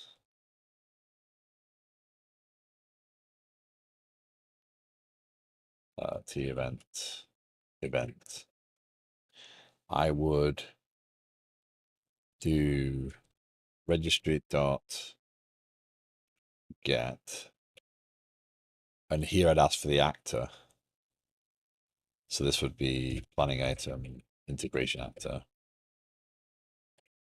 And then I do actor actor equals, I do actor.tell event. And that would be that. So I'd hand that off now. So this allows me to configure the actors. This will then be asynchronous. So I don't have to await this. It's done. It's now off into the Akka world. So the Kafka piece would actually end here. And by finishing, it would acknowledge that it's got that message and move on to the next message, which would give me the high throughput. So these actors now, I have this configured service. So these actors are set like this. What I'd have to figure out is if I wanted to scale out, right? Do I create multiple instances of this service on different boxes, etc., or and kind of register them? Because there is a because you can actually the way that Acker's built, you can actually communicate to an actor, and Acker um, hides the interface. So to you, you're just talking to the actor, but the actor might actually be remotely located. So I can actually host the actors away. That's the one I want to look at with clustering. So if I had multiple nodes, what does that look like? Right? Do I need to configure them all as this? I assume I would. I'd have to have multiple instances of the same service because they'd all be running the same sort of code. But that would also allow me to get, so each one of them would be a consumer. So that would allow me to scale out the Kafka piece, but also improve the throughput for the processing of those. And if I learn how to use the persistence of Akka, that will give me the resilience so that if one of these services goes down, I don't lose that message. Because again, once I acknowledge that in here, right, this is now gone off and is processing, it finishes here. Akka's picked it up and running with it, but Kafka, once this event comes back, is going to say, yep, I got it, it's fine, we'll move on. So that's going to be the challenge. So what I'm going to work on probably over the weekend, I don't know if I'll stream any of that, but I'll try and work on building out this component, this structure, and try and figure out what I want that to look like. But ultimately, it'll be something like, you know, the individual. And this might be a non-typed actor because I might actually have because each one has an identifier attached to it and a type. I may just have a generic actor that says, okay, have I seen this before? No. Because yeah, it's going to be something like the workflow will be if so var result equals actor dot ask, and it'll ask about the identifier. Say if result, right? So an ask is a synchronous piece. It's a request response style thing that will then publish. This will then say other actor dot tell event, right? And it'll say, okay, now go publish that out as being new. So this other actor will be the new actor. Otherwise,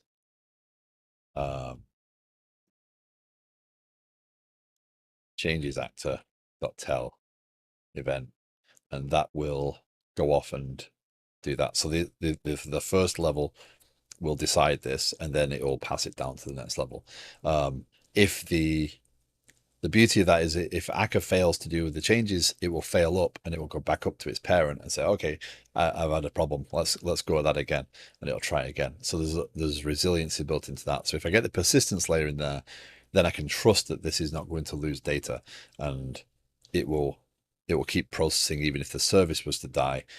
It will keep on processing and picking things up and running with them, and that's going to be key to my confidence in this piece. Because the big challenge is when you're looking at a system like this, right? I can produce these events, right? I can take this core data and produce the current state of the system. I cannot recreate the events, right? Unless I store the events in a resilient storage layer, right? If I was using event sourcing, that would be a way of doing this, but I don't want to delve into that world right now, because I could publish everything out as events and then replay them back. But that scares me even more right now, and I think that's a step too far. So yeah. So I will continue on my journey here. We'll see how it goes. So I'm going to take you to someone who does come in the stream from time to time. He's trying to get his stream established. So please say hello. I will be back on Monday with game dev. I have 3 days next week, and then 4th of July I will still stream on the 4th because it's the beginning of the day anyway. But yeah, we'll and then I have a week off, so there'll be some longer streams in there, and obviously our conversation, our Q&A stream. So please let me know if there's any suggestions on dates, if there's people that have more availability or whatever. I'd love to know. If you have any ideas about what we could cover, if there's specific topics you want to cover, that's why I'm bringing it here. Yet again, I get here at the very end. I'm very sorry, Fritura. Unfortunately, I have a limited time, and then I have to actually start work. So, but some longer streams coming in the next couple of weeks. And yeah, we'll get back to game dev on Monday and Tuesday, but then back into Kafka and Akka and all these fun things after that. So I'll be at One Line stream later on. So I hope to see everyone there.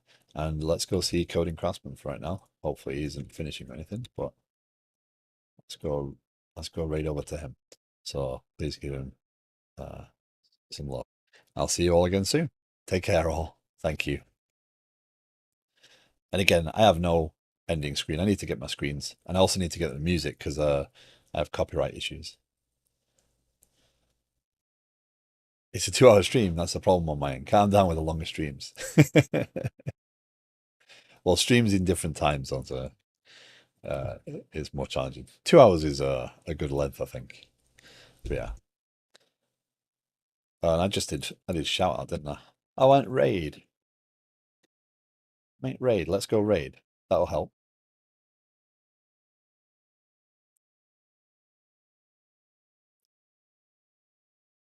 Okay. Take care, all. Thank you very much for joining me. Bye.